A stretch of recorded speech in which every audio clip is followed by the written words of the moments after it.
ખેડાના માતરમાં 20 inch વરસાદથી જનજીવન થયું અસ્તવ્યસ્ત।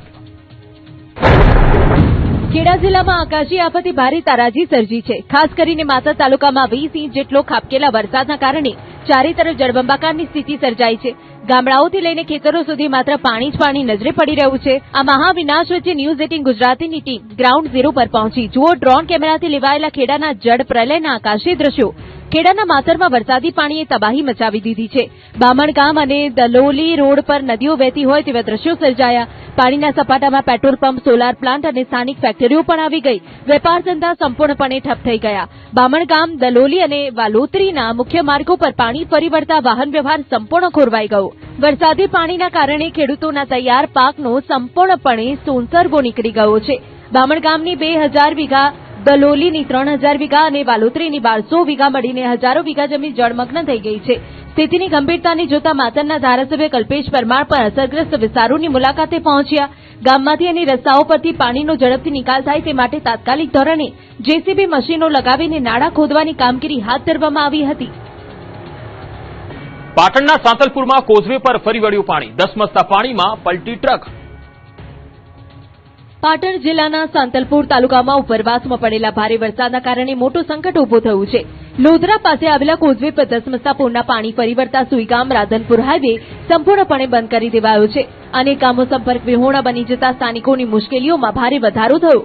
સવારે પાણીના રૌદ્ર પ્રવાહ વચ્ચેથી પસાર થવા જતા એક ટ્રક પલટી ગઈ હતી, જેના કારણે માર્ગ સંપૂર્ણપણે બ્લોક થઈ ગયો હતો। ટ્રક પલટી તે સમયનો વિડીયો સામે આવ્યો છે। દ્રશ્યોમાં જોઈ શકાય છે કે ટ્રક પુલની વચ્ચોવચ્ચ આવી જાય છે ત્યારે જ ચાલક સ્ટીયરિંગ પરથી કાબુ ગુમાવે છે। બીજી તરફ મહત્વપૂર્ણ માર્ગ બંધ થવાના કારણે રાધનપુરથી બનાસકાંઠા તેમજ સરહદી વિસ્તાર એવા નડાબેટ અને સુઈગામને જોડતો સંપર્ક તૂટી ગયો। વહેલી સવારથી હાઈવે બંધ થઈ જતા લોધરા, જંડાલા, ગઢા, બોરુડા સહિતના અનેક ગામો સંપર્ક વિહોણા બની ગયા છે અને હજારો લોકો ફસાયા હતા। આમ પૂરના પાણી આખા પંથકની રફતાર પર બ્રેક લગાવી દીધી છે। નવસારીમાં પૂર્ણા નદીએ વેર્યો વિનાશ। આકાશી દ્રશ્યો આવ્યા સામે।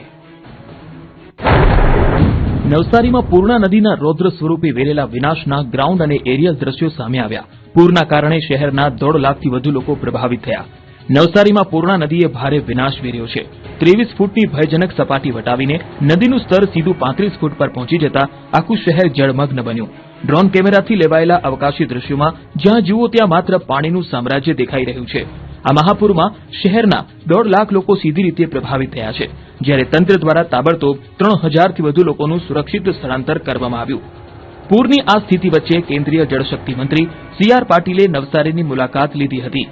તેમણે નવસારી અને વલસાડ જિલ્લાના પૂરથી અસરગ્રસ્ત પ્રતિ પરિવાર 6800ની રોકડ સહાય આપવાની જાહેરાત કરી છે। આ ઉપરાંત પશુધનના નુકસાન સામે ગાય કે ભેંસના મૃત્યુ પર 37500 અને બકરી દીઠ 22000ની મદદ આપવાની જાહેરાત કરી છે। CR પાટીલે સ્પષ્ટ કર્યું કે બંને જિલ્લાઓ માટે વિશેષ પેકેજ જાહેર કરવા મુખ્યમંત્રી સમક્ષ પણ રજૂઆત કરવામાં આવી છે। સાબરકાંઠાના હિંમતનગરમાં મેઘરાજાની તોફાની બેટિંગ। ટ્રેક્ટર ટ્રોલી સાથે તણાઈ ગયું। સાબરકાંઠાના હિંમતનગરમાં તોફાની વરસાદે સર્જી તારાજી। જુઓ ટ્રેક્ટર તણખલાની જેમ તણાઈ રહ્યું છે। સાયબાપુર ગામના આ દ્રશ્યો છે, જ્યાં ટ્રેક્ટર ટ્રોલી સાથે પાણીમાં તણાવા લાગ્યું હતું। ઉપરવાસમાં ભારે વરસાદે પગલે સાબરમતી નદી બે કાંઠે વહી રહી હતી। સાબરમતી નદીમાં રેતી ભરવા આવેલું ટ્રેક્ટર પાણીમાં ગરકાવ થયું હોવાનો દાવો છે। ટ્રેક્ટર પાણીના ધસમસતા પ્રવાહમાં તણાતા હોય તેવા દ્રશ્યો કેમેરામાં કેદ થઈ ગયા। આરોપ છે કે તંત્રએ નીચાણવાળા વિસ્તારોમાં ન જવા અપીલ કરી છે, છતાંય ખનીજ માફિયાઓ જીવના જોખમે રેતીનું ખનન કરી રહ્યા છે। બોટાદના બરવાડામાંથી એક ચિંતાજનક સમાચાર સામે આવ્યા। ઉતાવળી નદીના ધસમસતા પ્રવાહમાં એક છકડો રિક્ષા તણાઈ ગઈ હતી। ફાયર વિભાગે ભારે જહેમત બાદ છકડો રિક્ષા શોધી કાઢી છે, પરંતુ રિક્ષા ચાલકની શોધખોળ હજુ પણ ચાલુ છે। બોટાદના બરવાડા પાસેથી પસાર થતી ઉતાવળી નદી પર આવેલા કોઝવે પરથી એક છકડો રિક્ષા પસાર થઈ રહી હતી। તે સમયે પાણીનો પ્રવાહ અચાનક વધી જતા રિક્ષા ચાલક કાબુ ગુમાવી બેઠો હતો અને છકડો રિક્ષા ચાલક સાથે નદીના રૌદ્ર પ્રવાહમાં તણાઈ ગઈ હતી। અમદાવાદના બોપલમાંથી સામે આવ્યા તારાજીના દ્રશ્યો। 48 કલાક બાદ પણ બોપલ પાણીમાં। સામેથી બ્રેડ આપી તો બ્રેડ અને પેકેજ થઈ અને અમે 2 દિવસથી કાઢ્યા છે। સવાર સાંજે જ કે છે। અમદાવાદના બોપલમાં રેકોર્ડ તોડ વરસાદ બાદ લોકોની આ હાલત છે। 48 કલાક બાદ પણ લોકોના ઘરમાંથી પાણી ન નીકળ્યું। 48 કલાક બાદ પણ લોકોના ઘરમાં સામાન તરતો જોવા મળ્યો। બોપલની સૂર્યશ્રીજી સોસાયટીના દ્રશ્યો છે।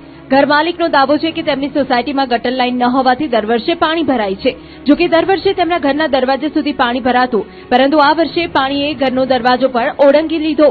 2 દિવસથી તેઓ ઘરના ઉપરના માળે રહેતા હતા. 2 દિવસથી ઘરનો ચૂલો જાણે ઠરી ગયો અને પેકેટ ખાઈને દિવસ રાત વિતાવ્યા. એટલું જ નહીં, તેમના ઘરમાં નુકસાનીનો પણ પાર નથી. ફ્રીજ, વોશિંગ મશીન, ઓવન સહિત ઇલેક્ટ્રિક સાધનો ભંગાર બન્યા છે. સાથે ઘરમાં લાખો રૂપિયાના ફર્નિચરને પણ નુકસાન છે. લોકોની માંગ છે કે આ નુકસાનીનું તેમને વળતર મળે, સાથે જ સમસ્યાનું કાયમી નિરાકરણ આવે. તો બોપલની અક્ષર સોસાયટીના અનેક ઘરો હજુ પાણીમાં. ઘર વખરીને થયું છે મોટું નુકસાન.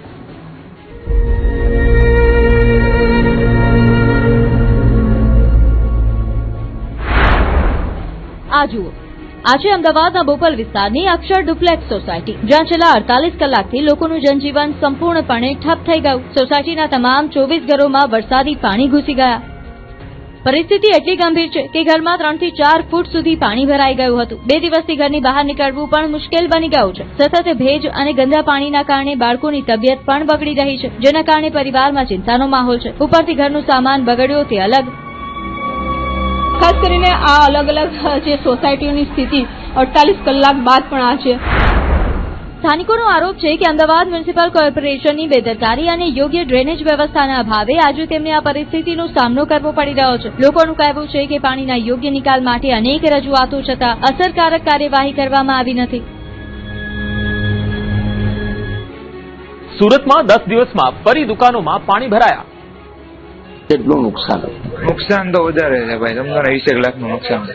અહીંયા દર વર્ષની એક જ પ્રોબ્લેમ છે, ખાડીપુર, અને આનું નિરાકરણ સોલ્યુશન કંઈક કરવું પડશે.